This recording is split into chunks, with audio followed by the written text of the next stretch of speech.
Hey guys, it's Miss Elizabeth from the Cottontail Corner. I am so excited to be here with you guys today.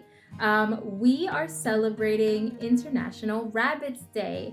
International Rabbits Day is to bring about awareness to rabbits, share some cool rabbit facts. And because you guys know I love rabbits so much, I want to share the story of how the Cottontail Corner got its name.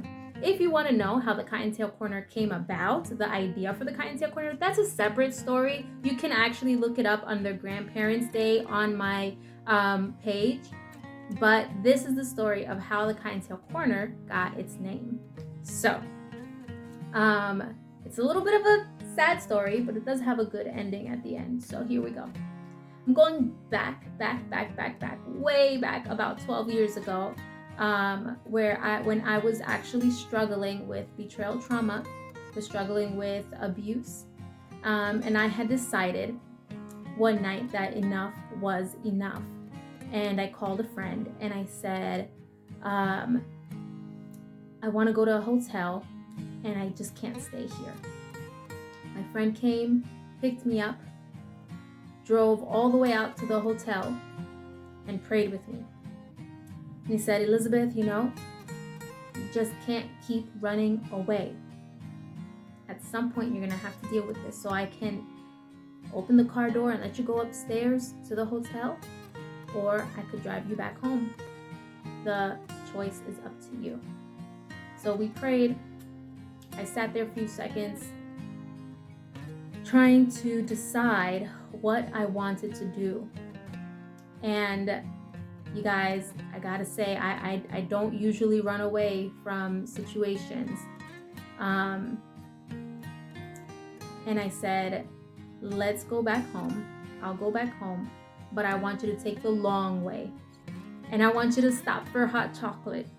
And I want you to go take as much time as you need to get me back to my home. So we're driving back, we got some hot chocolate. And we reached a part of the road that was a hill. It was a two-way street and it was a hill. And so you couldn't see the cars coming on this side. And on one side of the hill was a popular park in Queens called Forest Park. And on the other side was residential houses. Now when we got there, my friend started to swerve the car. I was like, oh my gosh, what's going on? And he got really excited. He was like, there's a bunny in the middle of the road. Okay, so all of a sudden, my night goes from abuse trauma to a rescue mission. Not what I expected that night. He parked the car. We got out of the car really fast. He's like, come on, help me get the bunny. I'm like, okay, I'm an animal lover. Of course I'm gonna try to get bunnies, but at that point I had no knowledge about rabbits. All my experience had been about rabbits was rabbits are usually kept in a small cage and fed carrots. That's pretty much all I knew. That was my experience on rabbits at that point. So anyway, but I love animals. So I went out, got out of the car, and he tried to kind of lure the bunny to one side of the road. It didn't work. Then the other side of the road, it didn't work. And finally, we kind of lured the bunny to one spot. We were about to grab her, and the moment we were about to pick her up, she darted into the middle of the street, and right at that moment, a taxi van ran her over. You guys, I saw her tumbling under the van, and I screamed. I thought for sure that was the end of our rabbit rescue. I thought that was it. The car stopped for a little while, looked back, kept going. And when I went to see what were the results with the rabbit, she was just kind of huddled in a little ball and she was just frozen. I guess she was in shock. We were able to pick her up at that point and notice that she was bleeding. Well, we didn't know where the blood was coming from, and we really did not want to move her very much because we weren't sure if she might have had any broken bones. So we took her over to my friend's house where we set up kind of a little makeshift habitat for her in the bathroom.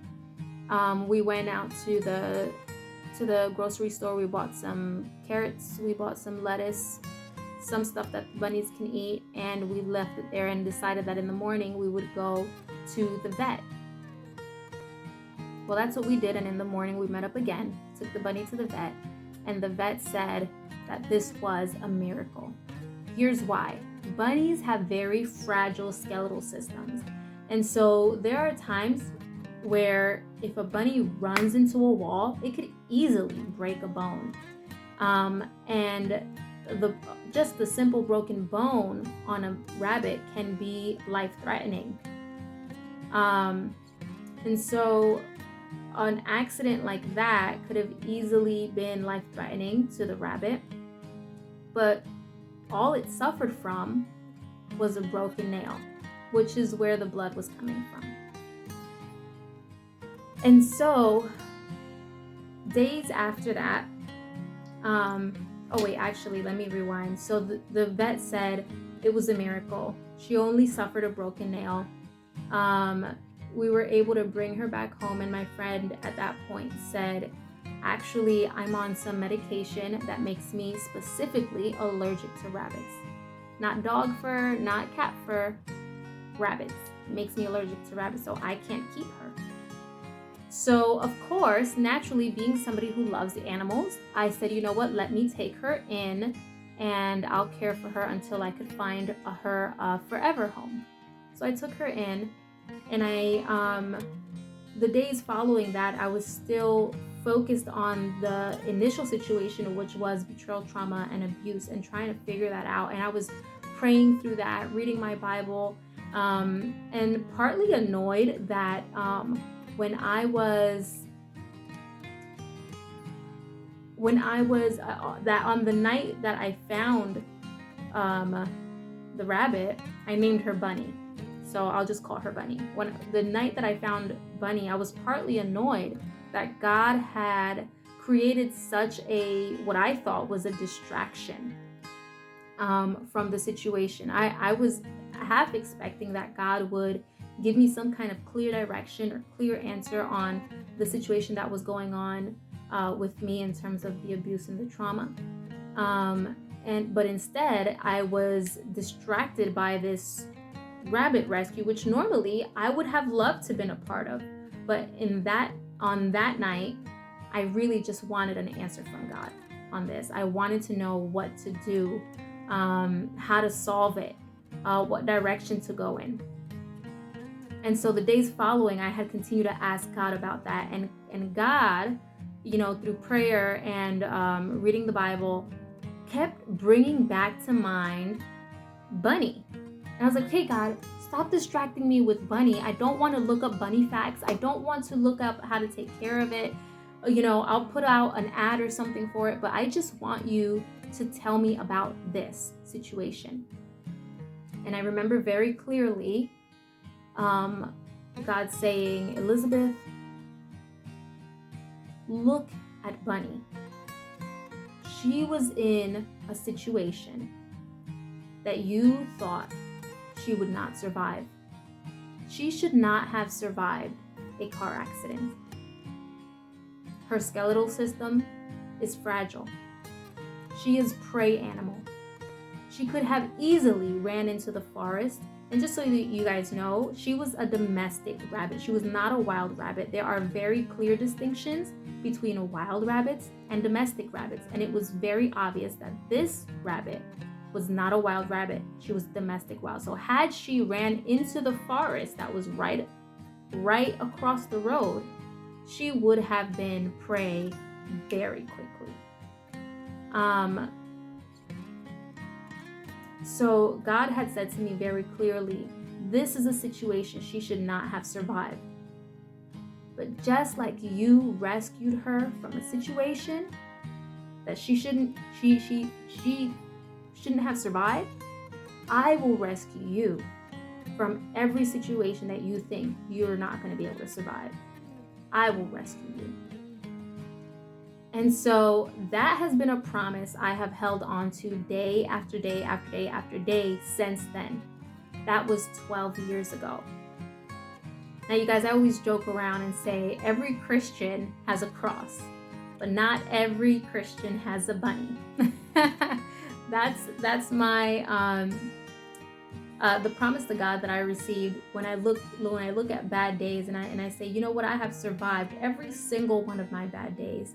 I have survived every single moment that I thought I would not have been able to survive.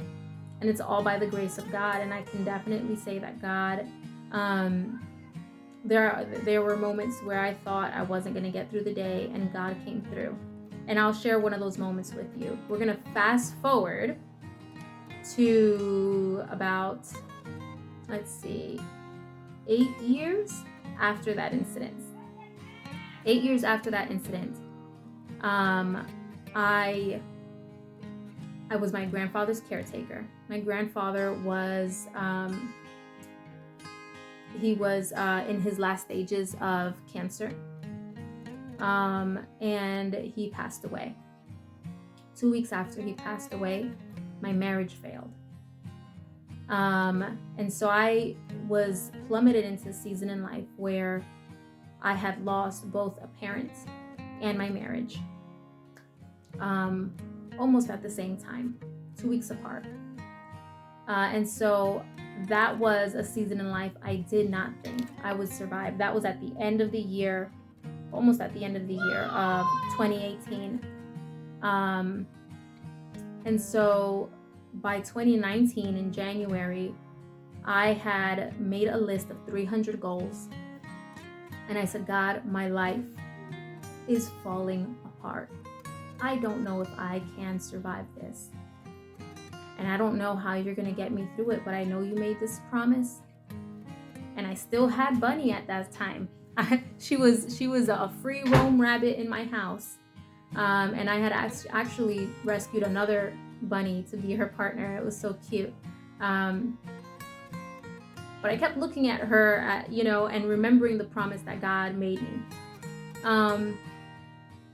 So I made this goal of 300. I made 300 goals, and one of those goals was the Cottontail Corner. At that time, it wasn't called the Cottontail Corner. It was named after my grandmother's ministry, El Centro Pedagógico, which is now a part of the name of the Cottontail Corner. And out of those 300 goals, that was one of them, and it had a question mark next to it. Now, this was one of the only goals on that list that had a question mark next to it, because I didn't know if it was actually in the cards for me. I didn't know how I was going to pull it off. I didn't know how I was going to, because I was not working at the time. I didn't know how I was going to manage it financially, or even manage myself financially as a new single mom without a job. And I was very scared. So it wasn't something that I thought was going to be in the cards for me, if at all, or even in the future. I didn't know if it was going to, it would have at least had to be a long-term goal, but I didn't even think it was going to be in there. But anyway, the purpose of the list of 300 goals was to give all of my hopes and dreams to God, because everything about my future was based around having a partner and being a parent and growing my family. And those plans that were all connected with that shattered the moment that my marriage failed. It was going to be a whole new different ball game, and I was going to also deal with going through that while losing a parent. So losing the guidance and support of my grandfather, who raised me with my grandma, I knew was going to be very, very difficult. And so I just could not imagine what my life was going to be like at that point moving forward. And so all I could really do was make a list of what my dreams were and give it to God and say, okay, God, you do what you want with this. That was in January. In June, I received a phone call from my aunt, who said a lot of schools are giving away furniture because they're closing. And I want to give this furniture to you. Now, she didn't know about my goals. She didn't know about me wanting to set up the Cottontail Corner. She didn't know much about what was going on with my failed marriage, but she felt it in her heart to give me a call and offer me the furniture that she had gotten from these schools that were closing down. My goodness, when God works, when God makes a promise, he keeps his promise and works. That entire summer, I was moving furniture from different schools to what is now the Cottontail Corner. And I knew at that moment that the Cottontail Corner was going to be born. And so I got all my legal documents together as far as, the business and how to make it work. I've got my website up. I got people who were going to support me and help me see this through. It all came together very quickly, and by September, the Cottontail Corner was born. And I knew that I wanted to give praise back to God for what he was doing in my life at that point. Today, I am a business owner. I am the CEO of my own makerspace for self-directed education. I am able to make an income and be home with my children and have them partake in the journey of self-directed education. I can scale my business, and really the world is at our fingertips. I can continue my grandmother's ministry as part of the Cottontail Corner. El Centro Pedagógico helps raise awareness for parents and the community, and it helps serve them in ways where they can be offered prevention services, crisis services, and recovery services for them and their family. And so I knew that I wanted to name it something that was going to reflect all of that, but give God glory for everything that he did in my life. And so one of the names that came to me was Cottontail. And so I played around with a few ways of naming it, and the Cottontail Corner is what stuck. And I'm glad that it's what stuck, because now I have this awesome story, and it's very fitting. It's very fitting, and it's very cute. Anyway, that's the story of how the Cottontail Corner got its name. God is faithful. God is caring and loving, and he is mighty to save. He is mighty to save. So if you are in a season in your life right now where you're like, I don't know if I can survive this, I don't know if I'm gonna survive that, let me tell you, you have survived every single hard moment of your life so far. God has a record of keeping you well throughout every single one of those moments. And if you continue to trust and put your faith in God, he will carry you through and give you what you need to survive every day. Take care, guys. Oh yeah, and one more thing I did not want to forget to say. If you are going through a season of trauma and abuse, please get help. Throughout that 8-year time period, I was actively searching and getting help, whether it was counseling, being a part of a support group, speaking with my church leadership, seeking and finding community to take myself out of a situation of abuse and into a situation of recovery and healing. So please find help. There are a few places where I was able to find help. Here in Queens was the Family Justice Center. Also, my friend Sophia Giraldo, who is also the parent advocate here at the Cottontail Corner, is a coach for trauma victims. So you can also find her on my page at the Cottontail Corner. Here on IG, you can find her information at thecottontailcorner.com. You can also find her own page on IG at Unfiltered and Free. Her name is Sophia Giraldo, and it would be a great resource for help with abuse and trauma victims. The third resource I also wanted to offer, if you love bunnies or want to get to know more about bunnies, go to YouTube. I love watching this YouTuber. Her name is Lorelei Carlson, and her YouTube channel, is called Lennon the Bunny. She's also on IG. You could find her at Lennon the Bunny. And yeah, I think that was it. Okay, guys. Bye. Have a good day.